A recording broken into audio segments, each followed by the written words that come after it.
le baccalauréat dont les épreuves sont terminées aujourd'hui. Spirale du stress qui va s'enclencher pour plus de 900 000 lycéens et leurs parents. Ça faisait un peu penser aux Hunger Games. Il y avait une histoire de classement, etc. Alors pour le moment, on le sait, 3 candidats sur 4 ont reçu une proposition d'affectation. Il faut faire du sport, il faut faire d'autres choses. Il va y avoir du monde ce matin sur Parcoursup. Elles ont plus de 17 de moyenne générale et pourtant sur Parcoursup, elles sont sur liste d'attente pour la plupart de leurs demandes. On n'arrête pas de se connecter, là je suis encore dessus. Vous voyez, là, 3 erreurs à ne surtout pas faire sur Parcoursup. On ne savait pas comment on était sélectionné, si c'était des algorithmes ou vraiment des humains derrière. N'ont toujours pas trouvé de place. Il faut aussi faire du sport, il faut aussi être beau, il faut aussi être en bonne santé, il faut aussi bien dormir. Les places ont été créées, notamment dans des filières. on se demande vraiment d'où ça sort. Quelles sont les formations les plus demandées sur Parcoursup? À quelques jours. À part si tu as 19 de moyenne et encore, je te conseille de ventiler tes luttes. Franchement, je sais même pas comment on fait pour dormir la nuit, sachant que vous avez mis que 3 ou 4 On n'a que 3 ans de lycée. 3 ans, ça va très vite. Encore plus tôt pour encore plus de stress. En septembre, le trajet de Parcoursup. Sur Parcoursup. Enfin, je pense que c'est impossible de vivre ces années-là sans avoir la petite pression qui arrivera à la fin. Plus d'un tiers des lycéens bretons ne se sentent pas bien accompagnés dans leur choix d'orientation. 28% se sentent limités dans leur choix d'études supérieures. Et environ un quart ne savent pas ce qu'ils veulent faire plus tard. Ces chiffres sont le résultat d'un sondage que nous avons réalisé dans le cadre de notre mandat au Conseil régional des jeunes, le CRJ. Je suis Stérène Le Bourris. Je suis Margot Février. Je suis Malo Le Goébel et depuis maintenant 2 ans, nous nous intéressons à l'égalité des chances dans l'orientation en Bretagne. Le CRJ regroupe des lycéens de tout horizon et lors de nos échanges, nous avons réalisé que nous vivions des expériences similaires concernant l'orientation. J'ai choisi les bonnes spé, le bon lycée. Est-ce que je vais décevoir mes parents? Est-ce que je vais y arriver? Ça fonctionne comment Parcoursup? Qu'est-ce que je dois faire? Est-ce que je suis à ma place? À l'issue de ces questionnements, on a eu la chance de rencontrer différents professionnels pour enrichir nos connaissances sur le sujet. Dans quelques semaines, notre mandat au CRJ se terminera, ainsi que nos années de lycée. C'est pourquoi on vous propose ce podcast, porteur de conseils de professionnels pour les jeunes, mais aussi des jeunes pour les jeunes. Ce podcast rassemble des témoignages d'élèves et de professeurs sur leurs ressentis par rapport à l'orientation. J'ai stressé, parce que ça fait très bizarre. On est habitué à un cycle scolaire assez linéaire où on n'a pas vraiment trop de choix à faire, ou très minime. Et là, on choisit vraiment tout notre avenir juste sur un site. Bon, on se remet en question un peu tout le temps, quoi. J'ai une incertitude vis-à-vis de est-ce que je fais pas le mauvais choix, est-ce que j'aurais pas dû aller dans un autre truc, enfin bref. Parce qu'on nous presse souvent au collège de faudrait que tu trouves quelque chose à faire, qu'est-ce que tu veux faire plus tard, parce que c'est bientôt la fin. Au début de l'année, personnellement, je ne savais pas ce que je voulais faire entre le droit, le commerce, les langues, la psycho, et en vrai là je sais pas trop encore quoi faire. Du coup j'hésite et le bac et tout, vas-y ça me stresse vraiment. Je suis quelqu'un qui est assez détendu en général, donc je suis pas forcément très stressé, mais il y a une sorte de petite pression quand même où on se dit qu'est-ce que je vais faire quoi, et comment ça va s'organiser. La pression, elle vient même pas ni de moi ni de mes parents, mais plus du lycée qui nous rappelle en fait sans cesse que en fait là on joue notre avenir et tout ça, mais je suis pas d'accord. Enfin, pour moi je peux très bien réussir ma vie sans réussir au lycée. Pour le coup, comme je suis sûre et certaine de ce que je veux faire, c'est quand même moins stressant. Mais avant, quand j'étais vraiment pas sûre de la voie que je voulais prendre, c'était vraiment très compliqué. En fait, je faisais plein de choix par rapport à Parcoursup parce que je pouvais me mettre dedans. Donc je me suis engagée dans plein d'associations au lycée. Certaines qui me plaisaient et d'autres qui étaient juste une charge supplémentaire, juste pour avoir un meilleur dossier et pour pouvoir mieux m'en sortir et tirer mes cartes du jeu. C'est vrai que c'était un peu comme un poids au-dessus de la tête, quoi, où on fait ses choix juste pour avoir un meilleur dossier et pas forcément parce que c'est ce qui nous plaît.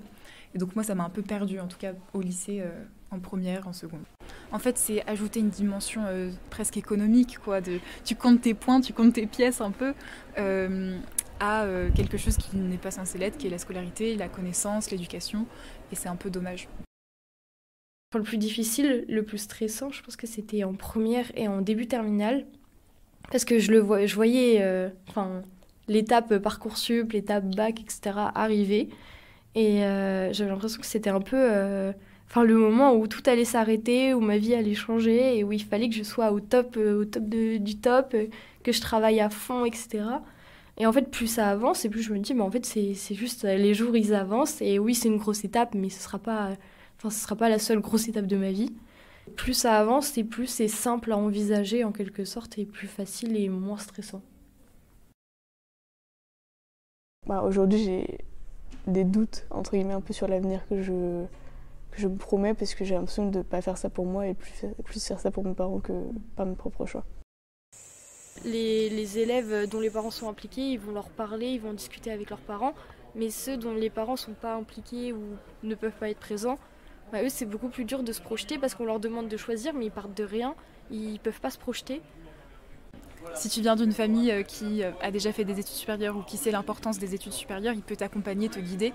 Après, je ne dis pas que c'est forcément la bonne chose parce que ça peut aussi être source de pression, mais certaines personnes entrent déjà au lycée en sachant que ce qu'ils vont faire va leur servir pour ce qu'ils veulent faire après, donc ils vont être déjà dans cette posture-là. Je pense pas que ça soit très intéressant de savoir depuis longtemps ce que tu veux faire. Par exemple, pendant un stage de 3e, tu vas voir le métier et en fait tu es déçu et tu te retrouves complètement perdu et tu te dis mais en fait qu'est-ce que je veux faire maintenant, et ça rajoute encore de la pression. Donc je pense qu'il y a un côté où c'est pas forcément super cool de savoir ce que tu veux faire depuis longtemps, parce qu'il y a quand même le côté un peu à double tranchant, quoi. On pense souvent que aussi les personnes qui sont le moins touchées par ça, c'est les personnes qui ont des bons résultats parce qu'ils peuvent tout faire. Et donc souvent des personnes qui ont des bons résultats mais qui savent pas quoi faire, ils vont demander par exemple aux conseillers d'orientation ou à des personnes spécialisées, ils vont demander mais moi je sais pas quoi faire, et ils vont leur répondre toi tu peux tout faire, c'est bon. En fait, je me souviens pas avoir eu un moment dans ma scolarité où on s'est posé et où on nous a présenté tous les domaines, tous les métiers.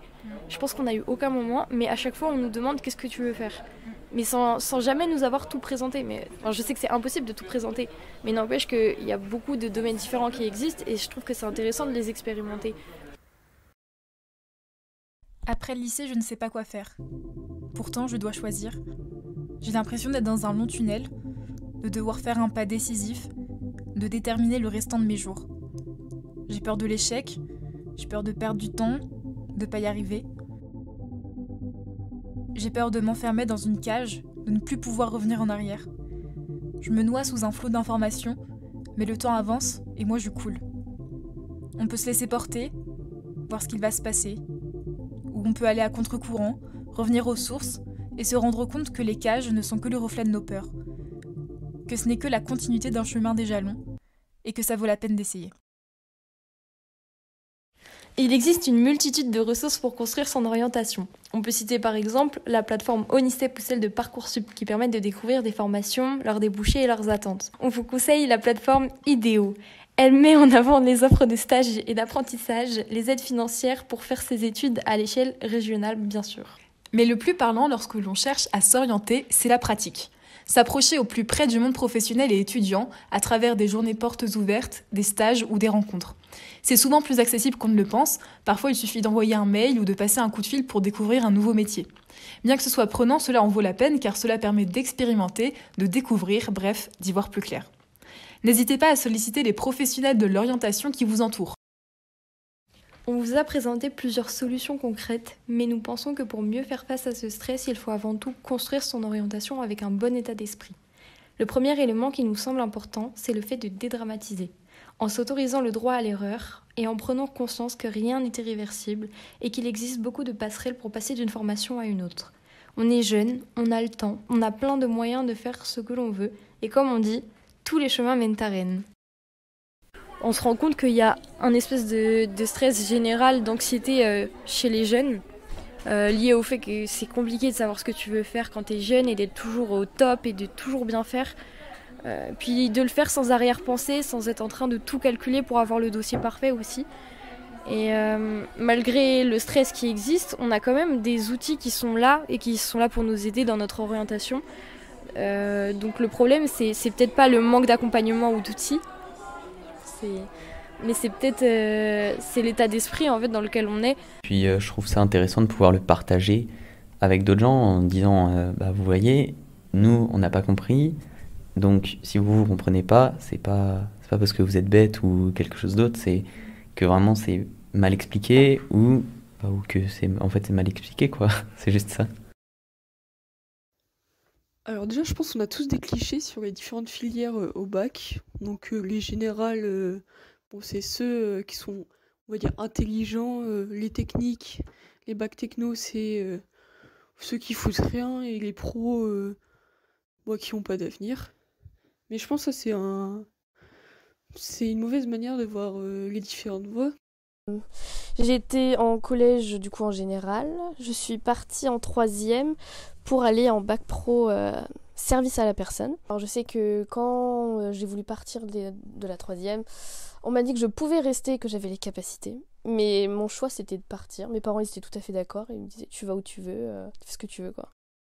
Du coup, je disais, j'ai un pote à moi et sa sœur, elle était en 3e l'année dernière et là, elle est au lycée. Et en fait, elle, son rêve, c'était de travailler dans les hôtels et tout, faire à manger, tout ça.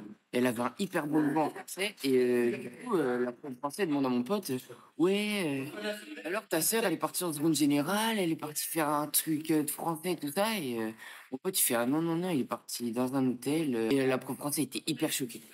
Genre, elle était comme ça, ah bon elle veut faire ça, genre, elle était en train de bégayer, c'était un truc de... En mode c'est du gâchis. Ouais, genre, je suis sûr que c'était à peu près ça. Mais c'est tous les profs, c'est... Ouais. On a vu dans une première partie que le stress, ça touchait beaucoup les jeunes et que c'était une des premières barrières, finalement, dans notre orientation. Et en fait, quand on creuse un peu, on se rend compte qu'il existe d'autres barrières qui sont peut-être plus difficiles à franchir. Je pense qu'il y a des limites qui sont mentales, donc c'est de l'autocensure. On s'empêche de faire certaines filières parce qu'on ne se sent pas à notre place dans ces filières. Il y a aussi des limites sociales, donc là c'est de la censure qui peut venir des autres, de nos profs, de nos parents, même de nos amis, peut-être inconsciemment. Mais il y a aussi, je pense, des limites qui sont bien réelles, qui sont les limites géographiques, les limites économiques, les limites liées aux discriminations aussi, et les limites des difficultés scolaires et de l'échec. On a effectué, dans le cadre du CRG, un sondage auprès de plus de 1100 jeunes bretons. On a 28% des jeunes qui ont répondu que oui, ils se sentaient limités. Et les limites qui sont beaucoup ressorties, c'est celles des difficultés scolaires et de la situation financière. Il est important de préciser que c'est un sondage qui relève des ressentis et des impressions et qui est donc soumis à la subjectivité de chacun et chacune. Dans le cadre de notre mandat au CRJ, on a eu la chance de rencontrer Frédéric Pont-de-Mer, qui est responsable du pôle égalité des droits et innovation sociale au Conseil régional de Bretagne. Elle nous a transmis des documents qui nous semblent très intéressants de vous présenter ici. Il y a donc un rapport sur l'égalité femmes-hommes qui a été fait en Bretagne en 2021. Et on trouve que c'est intéressant de voir ces chiffres parce que ça nous montre de manière un peu plus concrète les limites auxquelles peuvent faire face les individus au moment de faire leur choix dans l'orientation. On remarque que lors des choix de spécialité dans le bac général, seulement 8% des filles choisissent la spécialité sciences de l'ingénieur et 5% d'entre elles choisissent la spécialité sciences du numérique. Dans ce rapport, il y a aussi un chiffre qui est très parlant, c'est 1 personne sur 5 exerce un métier mixte en France. Donc un métier mixte, c'est-à-dire que la proportion entre les femmes et les hommes est équilibrée entre 40 et 60% dans ce métier-là. Ça veut bien dire qu'au moment du choix des études, c'est des choix qui sont faits en fonction du genre. Pierre Bourdieu est un sociologue français qui distingue le capital économique du capital culturel. On observe que les inégalités de réussite scolaire ne sont pas expliquées complètement à partir des inégalités économiques. Donc il a fallu inventer une notion que j'ai appelée capital culturel, c'est-à-dire l'idée que nous héritons de notre famille, pas seulement des moyens matériels, mais nous héritons des instruments de connaissance, d'expression, des savoir-faire, des savoirs, des techniques, des modes, des manières de travailler, par exemple. C'est-à-dire des tas de choses qui sont transmises inconsciemment par la famille et qui contribuent énormément à la réussite scolaire. D'autant plus que le système scolaire les exige souvent sans les donner. Ce qui est intéressant dans la définition de Pierre Bourdieu, c'est de voir que finalement, le capital culturel a un enjeu essentiel dans la réussite scolaire. Et c'est souvent un capital qui est très sous-estimé par les individus. C'est ce qu'on a vu notamment dans notre sondage, où le capital économique est souvent considéré comme la principale limite. Finalement, le capital culturel est source d'inégalité de réussite scolaire. En prenant en compte toutes ces limites que l'on vient d'énoncer et qu'on peut tous et toutes vivre dans notre vie quotidienne, on peut remettre en question l'idéal méritocratique qu'on retrouve à l'école. Ce qui met aussi beaucoup la pression, c'est que comme on nous vend un peu cet idéal méritocratique, on a l'impression que notre réussite dépend de nos efforts. Sauf que du coup, on comprend que c'est pas forcément le cas, qu'il y a tellement d'autres facteurs qui rentrent en jeu, que c'est loin d'être que notre faute si on échoue.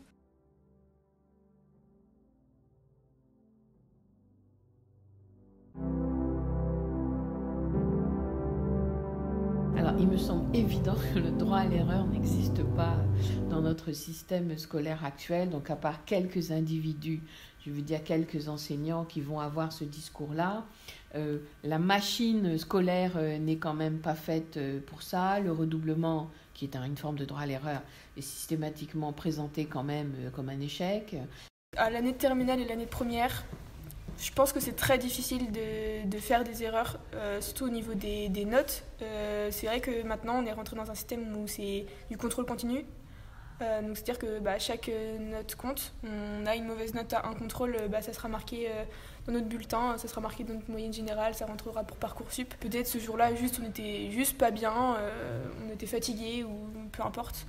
Donc l'erreur, ça devient de plus en plus compliqué, ça c'est sûr. Il me semble qu'on pourrait effectivement davantage accompagner les séances d'orientation par un discours qui leur dit « Bon, vous avez choisi ça, mais c'est pas grave ». Vous avez droit à l'erreur. Il me semble qu'il faut davantage solliciter des individus qui sont dans le supérieur et qui ont changé une fois, deux fois de parcours, de façon à ce que les élèves de terminale puissent se rendre compte que 1, ça existe, 2, ça arrive, 3, c'est pas grave, et que 4, ce qui compte, c'est de rebondir. Bon, après, c'est clair qu'il y a plein de limites qui rentrent en jeu. Après, maintenant, il faut voir ce qu'on en fait de ces limites-là. Est-ce qu'on décide que ça va déterminer toute notre vie, ou est-ce que justement on décide d'en prendre conscience et d'essayer de les dépasser? On se rend compte qu'on a tendance à avoir des représentations prédéfinies des différentes filières. Ces idées reçues nous influencent dans nos choix d'orientation.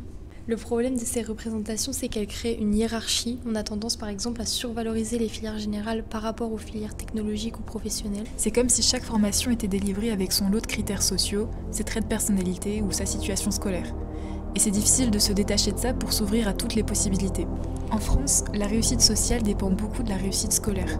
Bien travailler à l'école nous garantirait une place de choix dans la hiérarchie sociale du futur. Parce qu'on pense que échouer à l'école, c'est échouer dans la vie. Mais l'échec, c'est quelque chose d'essentiel à notre apprentissage parce qu'il nous permet d'apprendre à rebondir.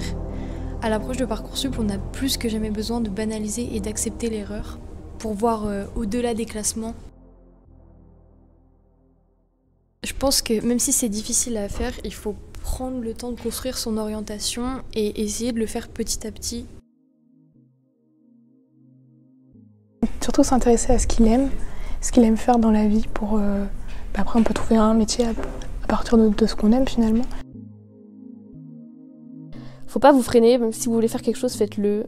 Parce que sinon vous pourrez le regretter souvent. Vous pourrez le regretter, donc foncez. D'essayer de se projeter dans ce qu'on aimerait faire plus tard, être sûr de partir dans une bonne direction, et ça c'est pas toujours évident, parce que des fois on a l'impression que parce qu'on a eu des difficultés telle année avec telle matière, c'est pas du tout notre truc, alors qu'en fait c'est peut-être des choses qu'on aime malgré tout. Pour Parcoursup, c'est c'est très dur à faire, mais je pense qu'il faut pas se mettre la pression. C'est pas grave à l'heure actuelle si l'année prochaine je rentre dans une école et ça me plaît pas. L'année d'après, je retente autre chose, je change de filière.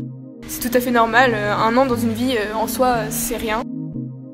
De bien réfléchir, mais de penser par soi surtout. Oui, il y a l'école, oui, il y a les parents, mais avant tout, on va faire un métier ou des études passion. Et foncer vers là où on aime, en fait, pas censurer, même si ça demande des concours qui soient complexes, ou même des oraux en espagnol, même, faut se lancer, à un moment donné, il faut se mettre dans le bain.